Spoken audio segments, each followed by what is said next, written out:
আমার এক্স ওয়াইফের সাথে সে গাড়ির মধ্যে দুলুটুলু করে সে আমার কাছে প্রমাণ আছে, সে নিজে বলছে আমি যে তার সাথে মিটিং করছি। আচ্ছা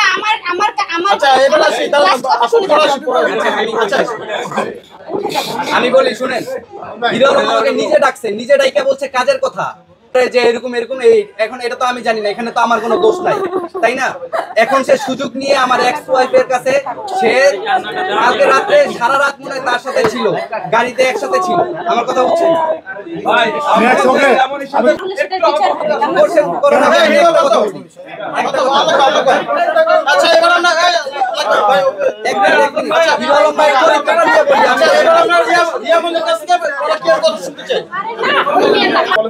আমার বিয়ে হয়েছিল 22-এর শেষে, 23-এর শুরুতে।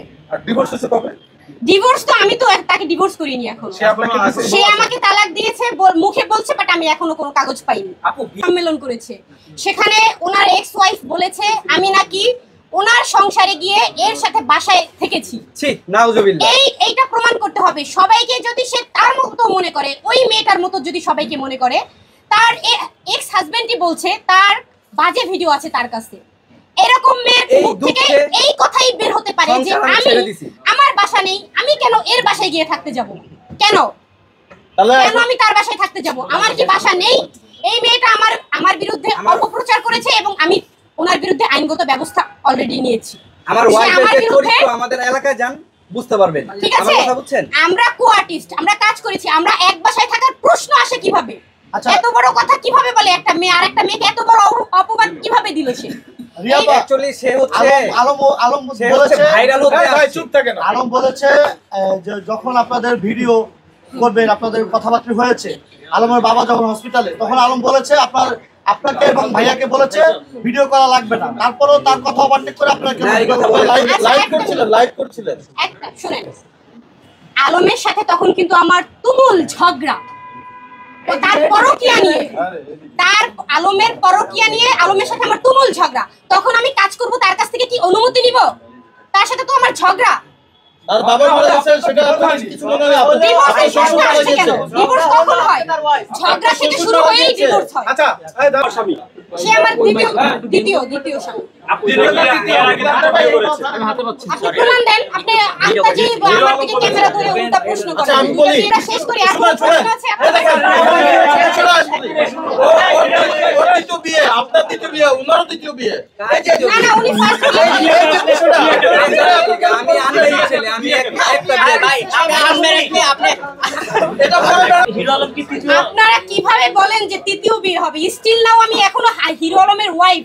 সে বলছে তালাক দিয়েছে, আমি তালাকের কোনো পেপার পাইনি। এখানে তৃতীয় বিয়ের আবার প্রশ্ন কিভাবে আসে? হিরো আলমের আগে কি দ্বিতীয় কোনো স্বামী ছিল আপনার? হ্যাঁ, আমার স্বামী ছিল। হিরো আলম দ্বিতীয় স্বামী।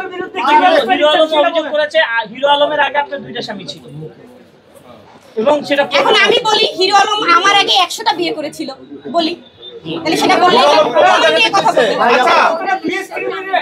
পরে যদি আপনি আবার অস্বীকার করেন সেক্ষেত্রে কিন্তু আপনি আলমকে চাই না, আমি তো আলমকে চাই না, আমি তো চাই না ওকে। ভালোবাসলেই তাকে চাইতে হবে, সাথে তো ভালোবাসতো। আপনি আলমের কয় নম্বর বউ? শেষ করেন এখন। 5 নম্বর বউ। হ্যাঁ, 5 নম্বর বউ। আপনার তো কথাই ছিল সাথে আমার কাজ দেখেছেন কিনা? হ্যাঁ সবাই। কিন্তু কাজটা কি আমরা ঘরের মধ্যে করেছিলাম নাকি ক্যামেরা নিয়ে বাইরে করেছিলাম? কাজটা কিন্তু আমরা বাইরে করেছিলাম। আচ্ছা, এখন ম্যাক্স অভির স্ত্রী যেটা দাবি করেছে আমি নাকি তার সংসার ভেঙে দিয়েছি। আচ্ছা, আপনার সংসার কি রিয়ামণি ভেঙে দিয়েছে কিনা আপনি একটু বলেন তো, বলেন।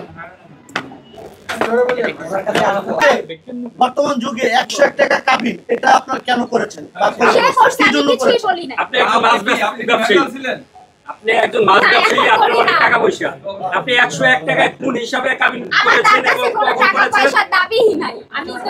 আমি তো তার কাছে আমার তো কোনো চাওয়া নাই। আপনার চিরশত্রু আজকে আপনাকে বাঁচিয়ে রেখেছে এবং আপনাকে সাথে নিয়ে আসছে। শত্রু না এটা কোনো। আপনি তো এতদিন সতীন ছিলেন, আপনাকে সহ্য করতে অনেক তার সাথে ঝগড়াঝাটি আমরা দেখেছি। সেও ফোন দিছে একটা কথা, আমার এটা হয় তার সাথে তো আমার সামনাসামনি এখন কিভাবে মিলে গেলেন? সেই আমার সাথে যোগাযোগ করেছে। আচ্ছা, স্বামী বড় না বন্ধু? ধরা খাবে কিনা একটু বলবেন? অবশ্যই ডিএনএ টেস্ট আছে? টেস্ট আমি করাইনি, আমার হয়তো এরকমই ছিল। যদি আলম ডিএনএ টেস্ট করায়, এই যে আপনি করাইলে তো 100% হবে নাকি? আমার যে বাচ্চাটা নষ্ট হয়েছে এই পেপারস নিয়ে আপনারা দেখেন। আচ্ছা আপনি ছবি তো আপনাদের ছবি প্রমাণ আমার যদি মরেও যেতে হয় আমি প্রমাণ করবো যে আমি আপনি আজকে সংবাদ সম্মেলনের আয়োজন করছেন, আজকে সেই কাগজপত্র ছাড়া আমি যদি মরেও যেতে হয়, একটা মেয়ে আমি বলছি যদি আমার মরেও যেতে হয়, আপনারা যে এত কথা বলছেন না, যদি আজকে আমি মারা যাই, আজকে সকালেই কিন্তু আমি মানে এত কষ্ট হচ্ছিল, ও সারাটা দিন আমাকে সাপোর্ট দিচ্ছে, যেটা সত্যি কথা। মানে আমি সকালে আমার দমটা বন্ধ হয়ে যাচ্ছিল যে একটা মানুষকে আমি এত বিশ্বাস করলাম, এত ভালোবাসলাম, আর সে আমার সাথে, তার কাছে আমার কোনো চাও পাওয়া ছিল না। বড়। 1 বছরের সংসার। আরে ভাই জানেন না, স্বামী বড় নাকি বন্ধু বড়? ছবিটা চাই কেনা? স্বামী বড় নাকি বন্ধু বড়? স্বামী বড় নাকি বন্ধু বড়? রিয়ার সাথে দ্বন্দ্ব হলো, আপনি তাকে বন্ধু বললেন, আবার এখন স্বামী দাবি করছেন, এটার কারণ কি? সেটা সে বলাইছে, এটা আপনারা আমার তার থেকে কথাই কেন বলবেন? আপনার স্বামীকে আপনি আরেকজনকে দিয়ে দিবেন? আপনি তখন বলছেন রিয়া তোর স্বামী। তখন তো আমাকে বলানো হয়েছে, আমি তো তাকে অন্ধের মতো ভালোবাসি। এখন আজকে যে কথা আপনি আপনার ওয়াইফকে যেটা বলবেন সেটা বলবে। আপনি যদি এখন আপনার ওয়াইফকে বলেন আপনার ভালোর জন্য যে দেখো আমার মান সম্মান চলে যাবে, সেও বলবে। এই মিথিলা, মিথিলা বললেন যে হিরো আলম আমাকে জোর করে বলাইছে, ফাইন। আজকে কি রিয়া মানে আপনাকে জোর করে বলেছে, কালকে তাই বলবেন? না, সেটা সে কাল রাতে বলছিল আমাকে এগুলো বলাবে। আমি আর কোনো সাংবাদিক সম্মেলনে আসবোই না।